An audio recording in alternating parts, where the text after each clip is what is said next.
Without further ado, and let's get rid of this weird moment of me introducing myself, here is my talk about the magical combination of building a modern website. Cheers.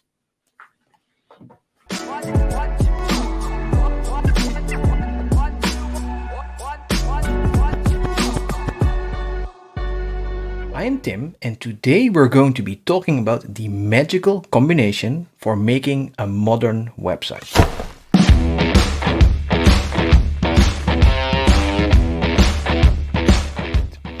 So, you can either be watching this video on YouTube, in which case, please subscribe, but you can also be watching this at one of the meetups or conferences, because this video is actually made for a conference. It's one of those pre-recorded ones. But I'm making sure it's not too long so you can also watch it on YouTube. So anyways, let's get started because like I said, this is for a conference, right? So let's start about telling a little bit about me. I am Tim, as I said. I am Dutch. I'm from Amsterdam, but I live in Paris. And you can follow me here on Twitter or that site. I don't know where I'm going to put the camera yet. Anyway, so I work at Valtech, where I'm a director of front-end development, and I'm a media developer expert at Cloudinary. So let's jump right in. So what the hell is a modern website? Well, I guess a lot of people have a lot of opinions on this matter, but I'm scoping it this way, and we'll change it up a bit later, as you'll see. So a modern website, I think, is rich in content. It is progressively enhanced. It's very fast. It's eco-friendly. That's a big one. It has great SEO, but also great accessibility. It works offline and it's secure. So that's a whole handful, right? And of course, I haven't covered everything, but I think there's also more to this story. Because usually, especially where I work with big brands and global platforms. Generally, websites are part of wow, that's a mouthful, a digital experience platform. So a digital experience platform is kind of a set of tools that create the end user experience, but also the business user experience and the content editor experience. It's like the whole platform of the whole website. And so inside this is content management, there's marketing, analytics, personalization, digital asset management, search. There's this whole thing, and even on e-commerce there's even more, right? So I wanted to show you here, this is a very minimal version of what one of those platforms can be, right? So there's a CDN, there's a build, there's an API layer, there's a front end that's right behind the CDN. There's design and dev tools, like from creative work, but also to any sort of tool that makes you be able to work on that website. And then, of course, we have the CMS, which has personalization, digital image management. Then we have search, user data, analytics. And like I said, if there's e-commerce, there's way more. And so I kept it light because this is going to be a pretty big slide. And you know what? Generally, or traditionally, all of that stuff that we just saw is in one system, right? So we have WordPress, Drupal, Sitecore, Adobe AEM, we have Episerver, there's a lot more, and not all of them contain all of this stuff.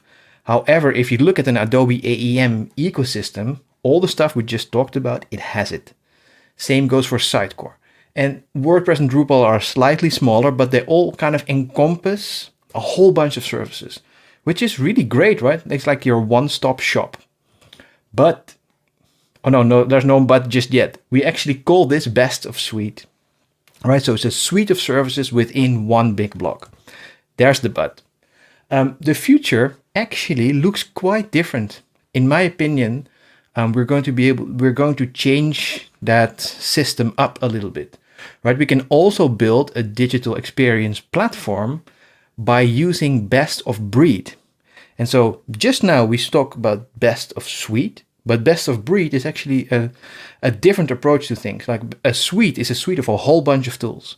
But a breed is kind of one block, right? So if we now look again at this graph, if we can replace all of this stuff with best of breed solutions rather than the tool from one big suite, right? Your CDN would be Netlify or Vercel, or you have GitHub Actions, or in GitLab you probably have something similar.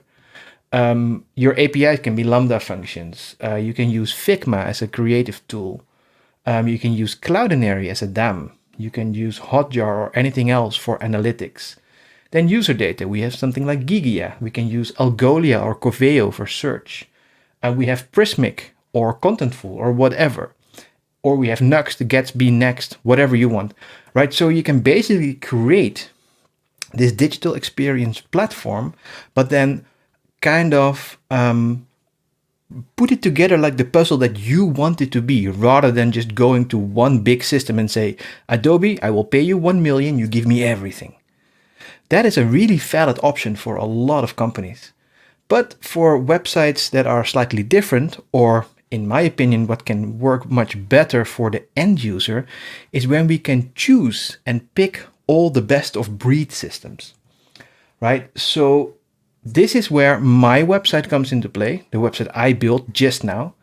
You know what? I work in this big enterprise system, right? And I constantly have to talk to people, clients, CTOs, whatever, about this kind of stuff. So I just wanted to build my own site with those best of breed tools to actually figure out what is actually this magical golden combination for a modern website, right? So my website was built only with the best of breed tools. And of course, my website is not a full digital experience platform, but you know what? It has kind of a part of it. So let's talk about my website for a second, and then we'll just dissect it and go in each chunk to see what that chunk does and how it's combined or how things connect up.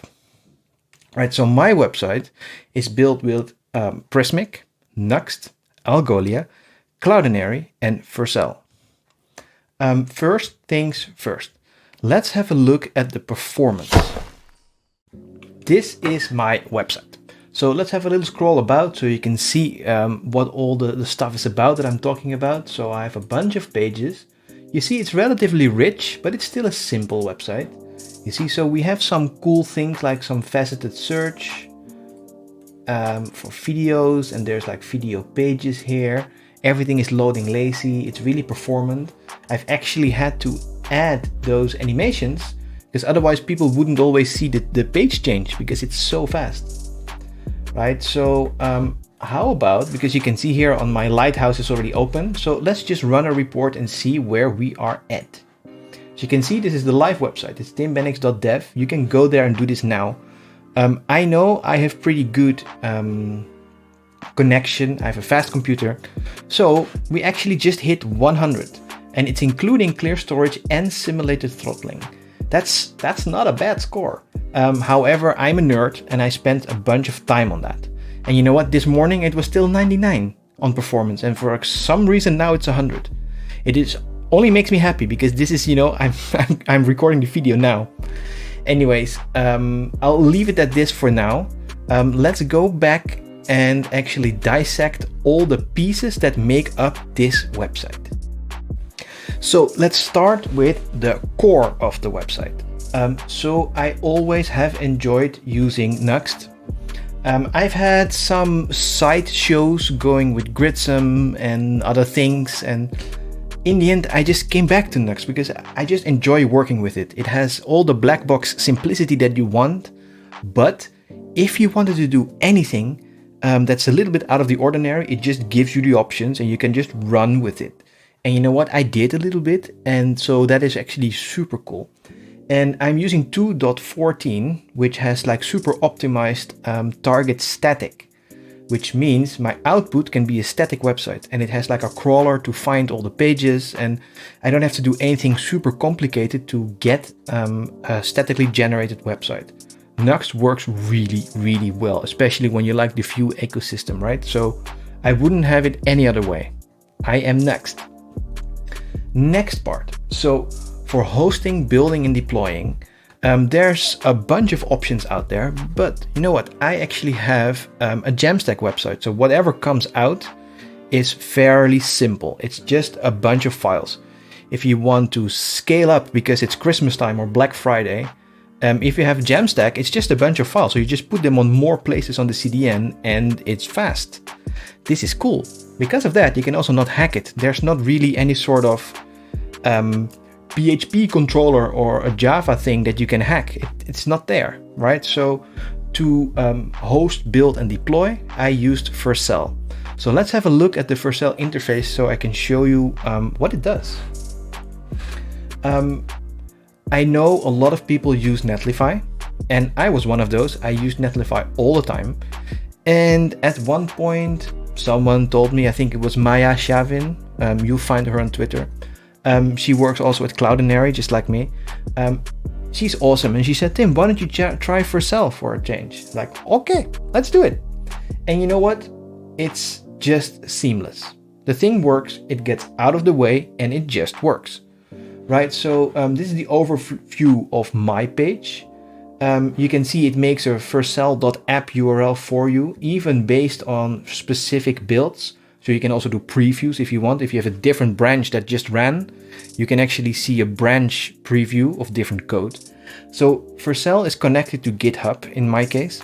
And when there's a change on a certain branch in GitHub, Vercel will just grab the new code, run a build with Nuxt, and publish it to the CDN edge. Right, so when you look at deployments, 4 hours ago I did some updates because you know what, I need to get a high audit score.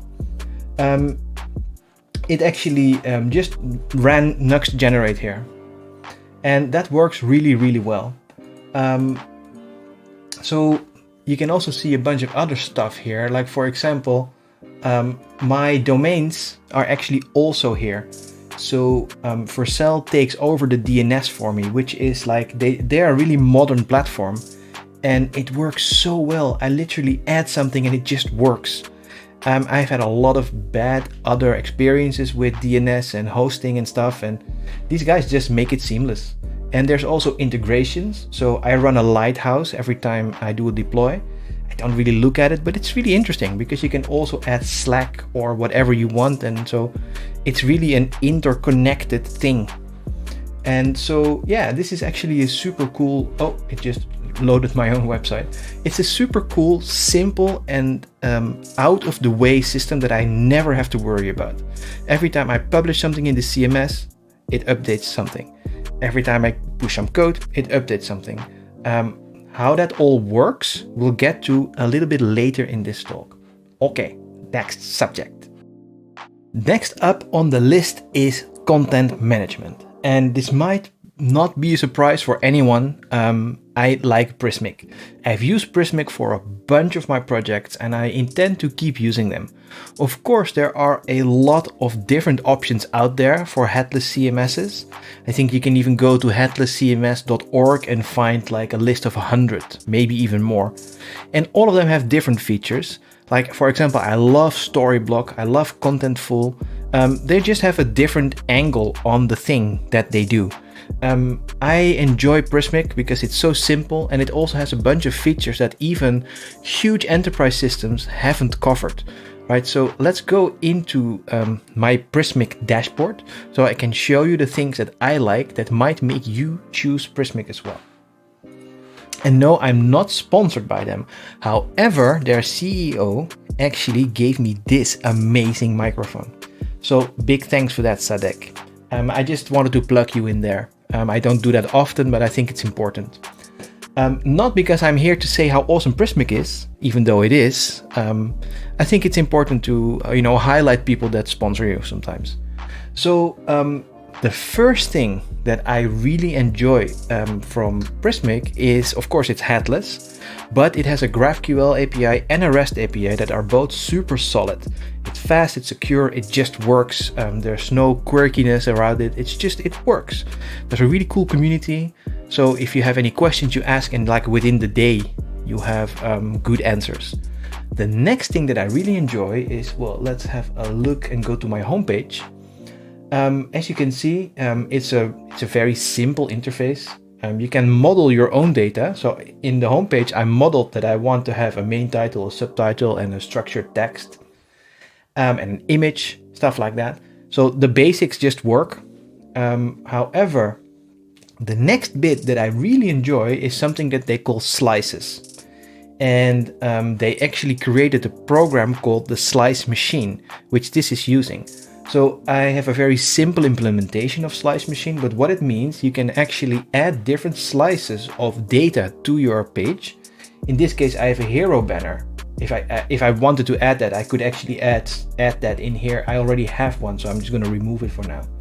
So here's my hero banner, but I can also add, let's say, my top videos, right? So I can actually say, okay, let's just move this here, or maybe I want to add another video, and you can select one. So there's a whole bunch of stuff there that basically makes your pages are now component driven rather than just being one big page like in WordPress, for example. And of course you can do anything with any system, but this works so well because as a developer you can just choose to model your own slices or components and then move them around. Like I can move this one down, and now actually the hi there, I'm Tim Benniks thing is now below the top videos, or I can move it back up. Let's keep it back up because I don't want to destroy my video just for a talk or my web page. This is really powerful, and they have built something called the slice machine, which is more like a front-end framework and a CLI extension that lets you locally, when you develop, create a slice in the system and then create files for you in your code that represent that slice. And there's like one big view object or view component that basically just queries your page based on the UID that you set. And it will actually return which slices did you put in the CMS. And it links that to the component you have in Nuxt. So that way you don't have to know which components are on a page because the slice machine does that for you. So that slices part is super, super cool. And now on to the part that a lot of, discard my changes, that a lot of big e-commerce systems or big CMS systems haven't tackled. Like generally, most of my pages don't need all the different slices. Like this is just a blog page. This is the sponsor page that I just released, right? I always have a title and a subtitle, but then my content basically houses a lot of stuff, right? I have my text, but then I have like an embed I just put in. If I wanted to add in an image here, that's actually very easy. I just click on image, add it in, and there it is. And this looks like super simple, right? But actually this is all done in a rich text editor. And rich text is a super hard thing to do for a lot of CMSs. And these guys just nailed it. The main thing that makes it so cool is that all of that data in the rich text is represented as JSON on the front end. Right? And that means you can just query the JSON or loop over it and then build your own HTML from that. So you don't have to rely on whatever crap comes out of a rich text editor in any other CMS. This is super, super strong.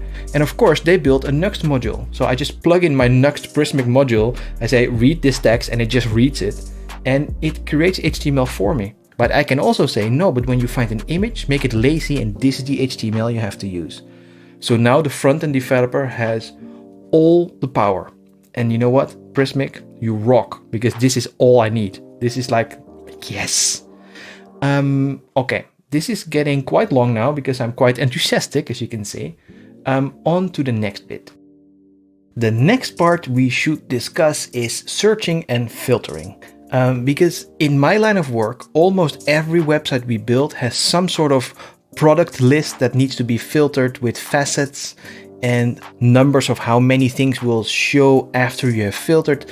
It's a complicated thing to do, and every time we build a project we seem to misunderstand how it works, or they want something else of what the tool does. So I thought, I have a whole bunch of video content, right? Why not just put a list on my website that I can filter through, just like I would do on the major websites I work on at work. And so for this I decided to use Algolia.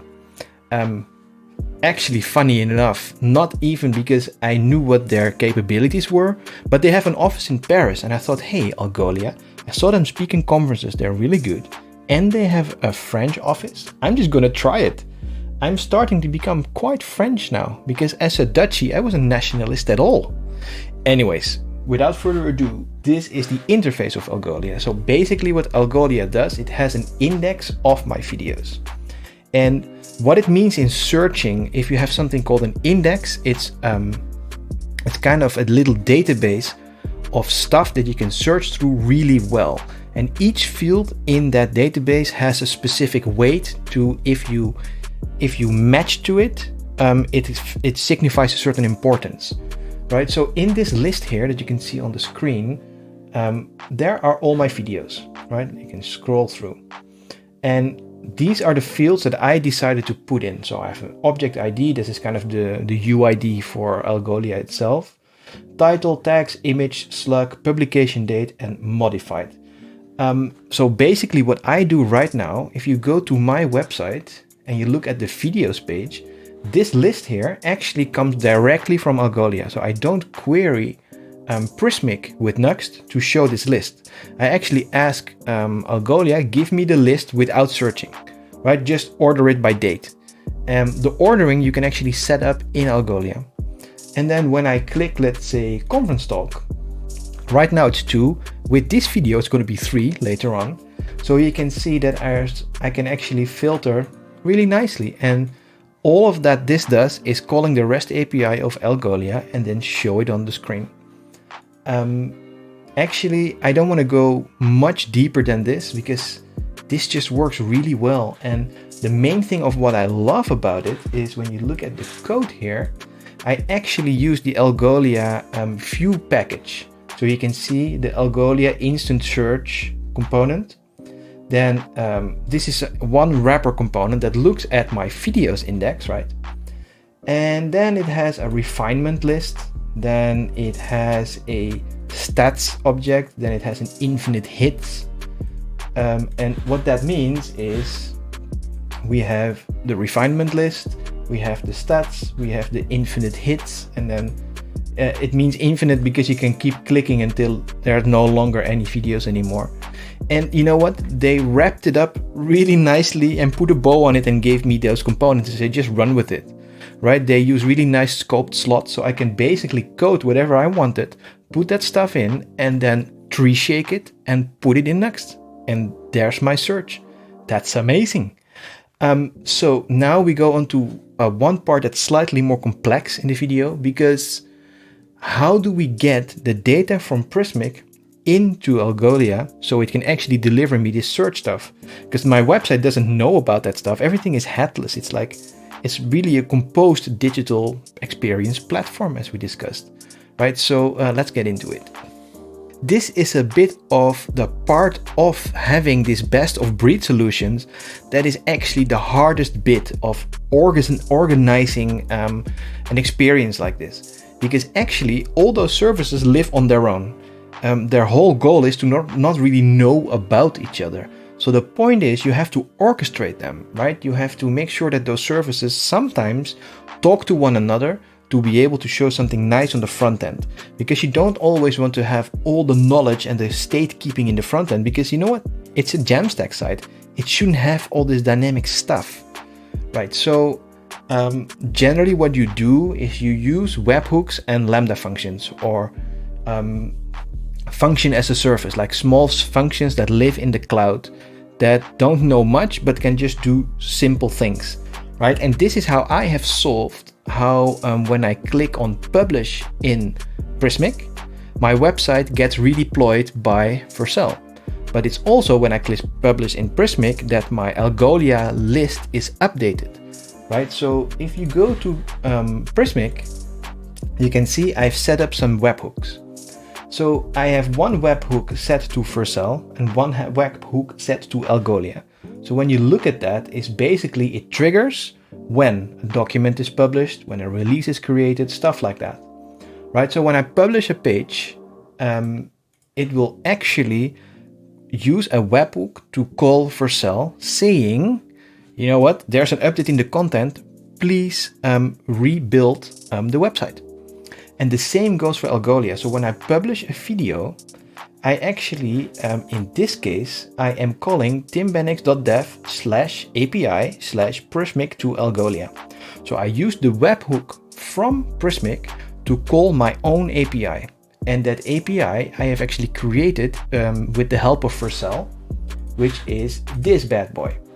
So basically what this piece of code is doing is it's called by Prismic, And if you do /API and then a file, in this case prismic to algolia.js, Vercel actually says, hey, there's a /API. You probably want that to be some sort of function. So it grabs that stuff or that file, uses it as a node script and puts it in the cloud for you on that URL. So /API/prismic to algolia. So that is so cool from Vercel. And I know a bunch of other companies do the same stuff. However, this worked so well, there was no setup. I literally had to do /API and just code something. So I coded here an async function that basically connects to the Prismic API and it connects to Algolia search. So kind of what it does is the moment I hit, this thing gets hit, it will find from the Prismic API all the documents of type video and it puts them in descending order. Right? And I just do page size 1000, so I'm just going to get all my videos. And then I map those results to the fields that I have in my index in Algolia. Remember when we looked at those fields here in Algolia, we have title, tags, image, slug, stuff like that. That stuff is actually here. Title, tags, image, slug, publication date, all of that stuff is here. So I map the data from Prismic to an object that is basically my whole index in Algolia. And then what I do, I tell Algolia, okay, videos is the index I want to use. And then I literally just save the objects with the stuff that I just made. So, and then push it to Algolia. So what I do is when you hit publish, I query all my videos, including the new stuff, right? And I just replace my whole index in Algolia. And you know what? Because I don't have many videos, this is easy, right? If you have 40 items, this is like 3 kilobytes. It's all good.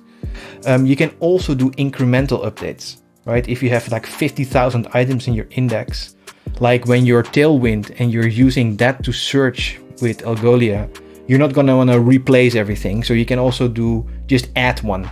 But this simple function that's like under 50 lines basically is the glue between all those systems that I use. And the moment that thing is updated, it is also updated on Vercel, because of course when I hit save on Prismic, it does this function that we're looking at now here, but it also does a new build in the code on Vercel.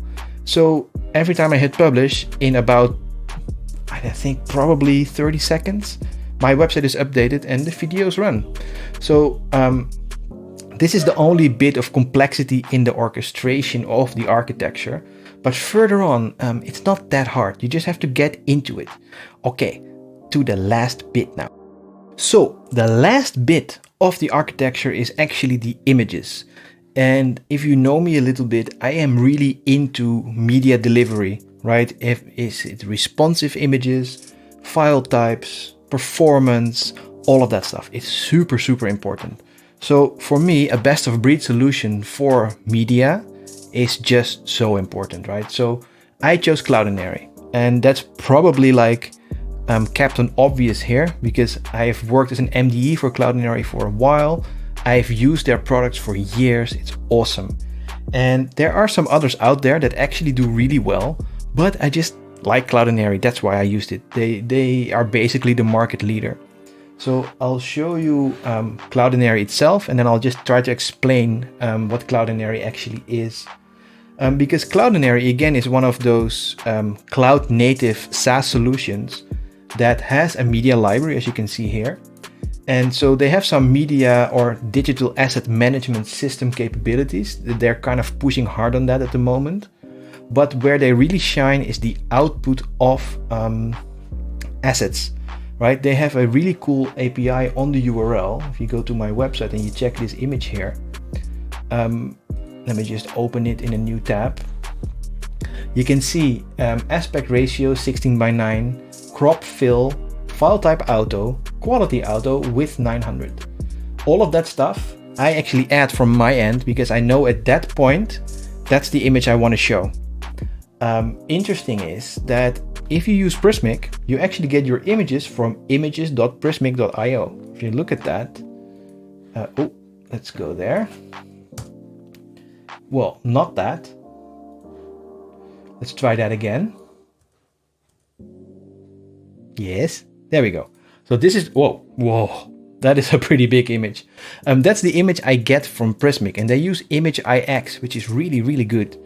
However, I like Cloudinary, so what I actually did, I worked with Maya Shavin, again, her name is now twice in this video, that built the Nuxt plugin for Cloudinary. And Cloudinary is this amazing fetch feature, right? So if you look again at this image, you can see that I go to Cloudinary, my account, image, and then fetch. And you can add any URL behind that to fetch and add it to Cloudinary. So this is kind of how I hacked to get around the Prismic image stuff that is actually decent. If you use Prismic, just use those images, right? I'm a bit special. I wanted to change that. But because I can use the fetch, any image you see here would normally be rendered by Prismic, but because of my code, I actually just concatenate the URL in such a way that this little image here, oh, that's not the image. Where is the image? This image is actually Prismic, but I get it through Cloudinary. And Cloudinary is just amazing in optimization and all of that stuff. But this is not really a Cloudinary talk, so I won't go too deep, but it has a lot of cool stuff. And you can see, using fetch, all the images on my website just end up here. So that was it for images. I want to thank you for watching this talk. I think it turned out to be pretty long. We'll see in edit. Thank you very much. You can follow me on Twitter, or if you would, maybe subscribe on my YouTube channel. And just now, since today or yesterday, I actually have a buy me a coffee page. You can see that on the left bottom here. That means you can actually sponsor me or send some donations, because I do a lot of work in the community and I want to just take it to the next level. So please consider maybe donating. Of course, if you don't want to, definitely don't do it. It's up to you. I'm just here to see if that works, and it seems to be cool. People seem to like what I have to say. So again, thank you very much for watching, and I will see you next time.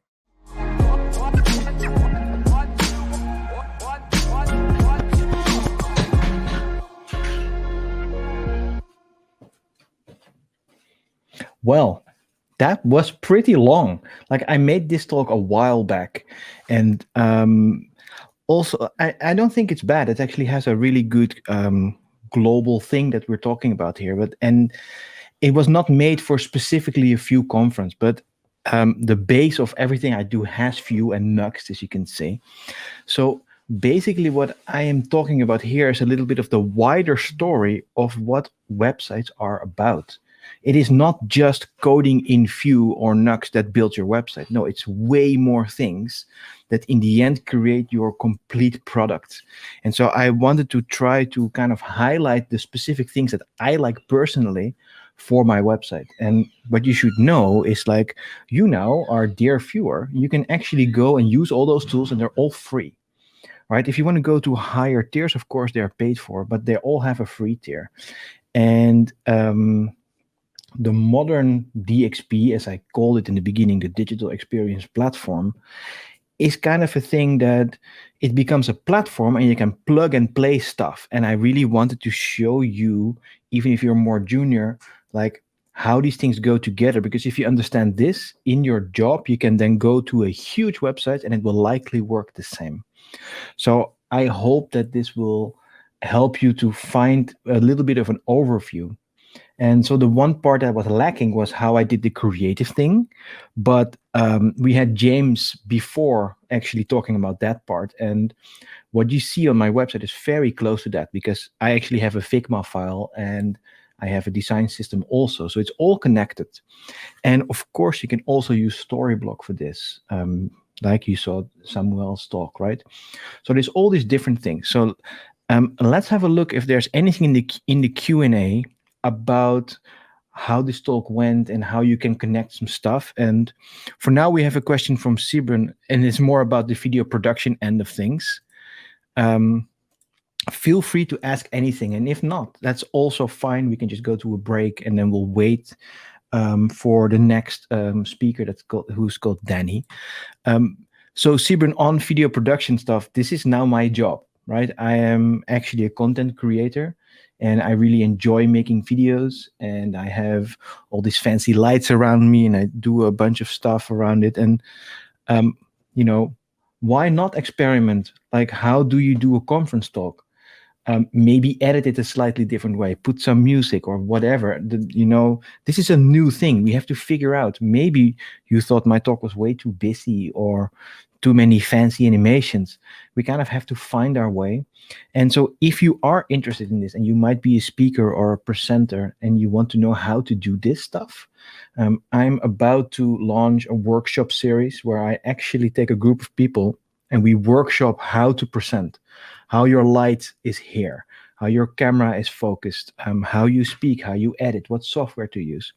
So if you are interested in that, you can actually follow me on Twitter. I'll put some links in the chat here.